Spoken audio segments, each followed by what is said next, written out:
Hey everyone, ready to tackle some seriously big questions? You know it. Today we're diving deep into, well, time itself Yeah. and what exists within time. Oh, yeah, we're getting philosophical. Got some juicy excerpts from A Companion to the Philosophy of Time to guide us.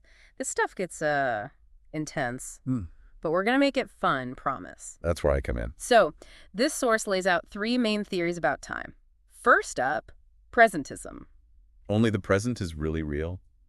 Past is gone, future's not here yet. Like constantly shifting, right? This now is all there is. Exactly, all about change. Then there's eternalism. Whoa, boy. Everything that ever was, is, or will be, all exists at once. Hmm. Giant block of time, like a cosmic DVD, the whole story already there. Okay, so no change in that view. Everything is dot static. You got it. And lastly, we got the growing block theory. This one's kind of mix. Yeah, like a hybrid. Past is fixed, but the future's open, still being written. Reality's expanding forward. Right. Dynamic, but only one direction. Now, our source material doesn't just stop there. Oh, no. Gets into some seriously trippy stuff. Like, how does Einstein's relativity fit in? Whose now counts if time's relative? Right. That one's a doozy, especially for presentism, I bet. And if the past doesn't exist, how can we even talk about dinosaurs? What makes those sentences true? Whoa. Yeah, that's a good point. And then there's the big one. If the future already exists. Does that mean free will's an illusion? Heavy music plays. Okay, maybe hold the music for now. But point taken. Right from the start, though, our source highlights something crucial. What's that? Even defining what exists means is a whole philosophical debate. Haha. Philosophers and their words, right? True, but it's key here. They talk about restricted versus unrestricted existence. Okay, I'm intrigued. Examples. Saying there's no beer in my fridge is different from there's no Santa Claus in a Yeah. big way. Right, one specific to time and place, the other's dot universal. Exactly. Presentists, eternalists, they agree on the restricted stuff. Like where and when things exist. Yep. But on the big question, the whole nature of existence, Yeah. that's where they clash. Okay, that distinction's helpful. So let's dive into presentism first. You mentioned it's all about now and constant change. How do they actually picture that? Imagine a spotlight moving along a timeline. Only what's illuminated is real. Everything else just doesn't exist. Ooh, I like that analogy. But wait, doesn't that clash with Einstein's relativity thing? If time's relative, wouldn't there be multiple nows happening at once? You got it. That's a huge EE challenge for presentism, and the source acknowledges it. Big problem. So what do they say to that? Basically, they argue that just because science can't pinpoint one absolute now doesn't mean it's not there. Huh. So it's possible we just can't detect it. That's the argument. Yeah. Maybe there is a true present, we just can't ever know for sure. I don't know. Feels a bit like a dodge to me. But okay, let's say for a minute that presentism is right. If the past is gone. Then how do we talk about it? Exactly. Right. How can we say dinosaurs roamed the earth if they don't exist anymore? What makes that sentence true? That's a big one. And the source offers a few solutions presentists have come up with. One is this idea of ersatz pasts, like abstract blueprints of what was existing now. So the past itself is gone, but we have these like mental representations of it in the present. Kind of. But wouldn't that make the truth of a dinosaur sentence very different from the truth of something happening right now? Oh, that's a good point. Like different types of truth. This is getting deep. Yeah, that's a whole other philosophical rabbit hole. Right, right. Okay, so what other solutions did they have? Something about determinism, I think. Exactly. Another way to explain it is if the universe is completely deterministic, every event caused by what came before, then the present moment implies all the past states. So even though those past events don't exist anymore, the present, like, contains the seeds of them. In a way, yeah.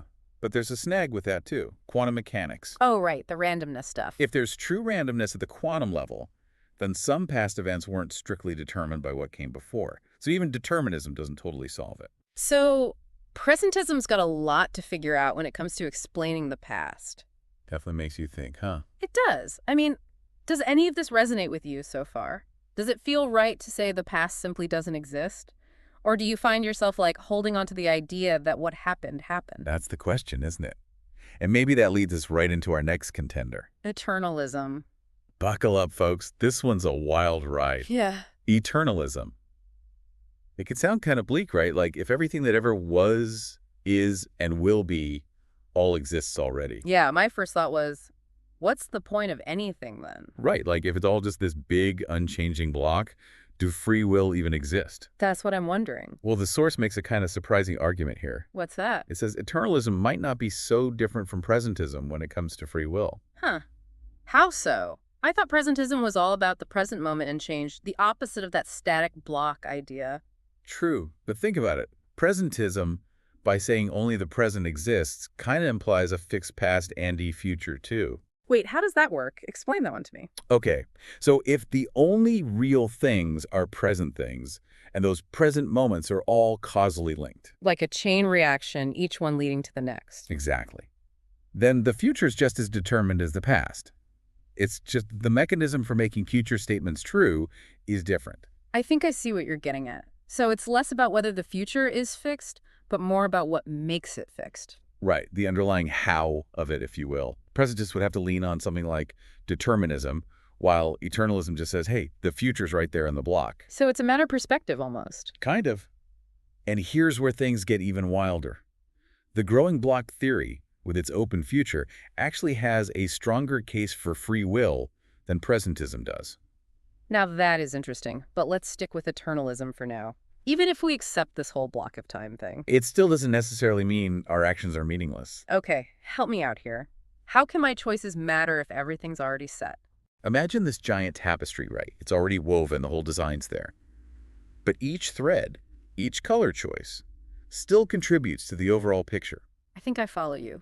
So even if the future's out there, our choices are part of what make it that way. That's it. It's not like we're puppets being controlled.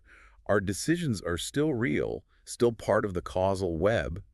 It's just that the web itself is, in a sense, pre-existing. So less about creating the future, more about participating in a future that already exists. Exactly.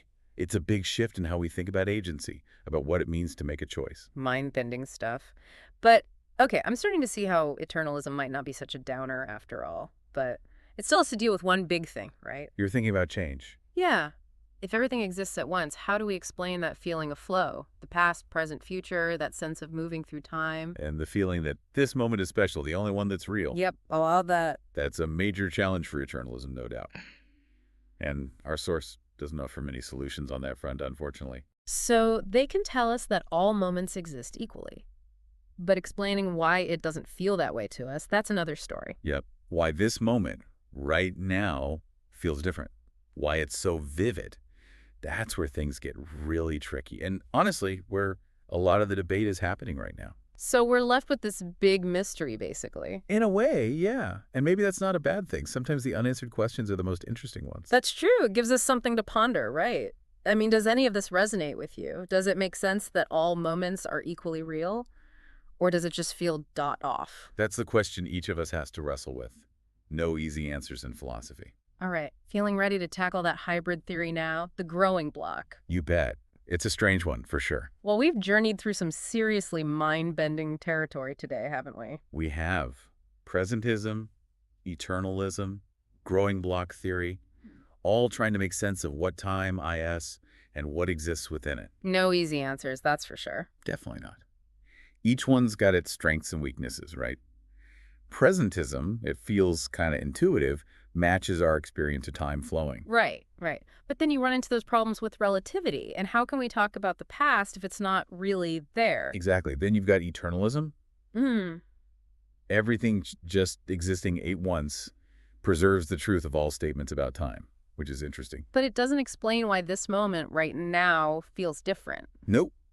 And the growing block theory, while intriguing, gets pretty weird with that epistemic problem of a present, as they call it. Oh yeah, the whole, what are the chances we're in the only present moment thing. And their solution that only the present is conscious. Yikes. Raises a whole bunch of other questions about memories, experience. Makes you wonder if maybe we're just not built to fully grasp this stuff. Maybe. But here's where the source text throws in another curveball, and it's a big one. Hit me with it. Even if we could figure out which of these theories is true, they ask, is it necessarily true? Whoa, okay, unpack that for me. Like, could there be other possible worlds, other universes, where time works completely differently? So it's not just about what time is in our universe, but whether our concept of time even applies everywhere else. Exactly. Instead of just what I is time, It becomes, what are the possibilities for time? Opens up some wild possibilities. Like maybe in some universe, time flows backwards. Or it's cyclical, repeating over and over. Or maybe there's no time at all, just this eternal now. Okay, my brain is officially melting, but Okay. it's kind of exhilarating too, right? All these possibilities. Definitely. It pushes us to the limits of what we can imagine. Maybe our experience of time is just one tiny part of a much bigger, stranger picture. Well, we've given our listeners a lot to chew on today, that's for sure. I'm Yeah. still processing all of this, to be honest. It's a lot to take in, but that's what philosophy does, right? Makes us question, rethink, expand our understanding. Totally. So, to everyone listening, keep those mental gears turning. Keep asking those big questions about time, about reality. Explore different perspectives. And maybe even do some more reading on this stuff. It's fascinating. If you come up with any mind-blowing theories of your own, let us know. Until next time, folks, keep on pondering the mysteries of the universe.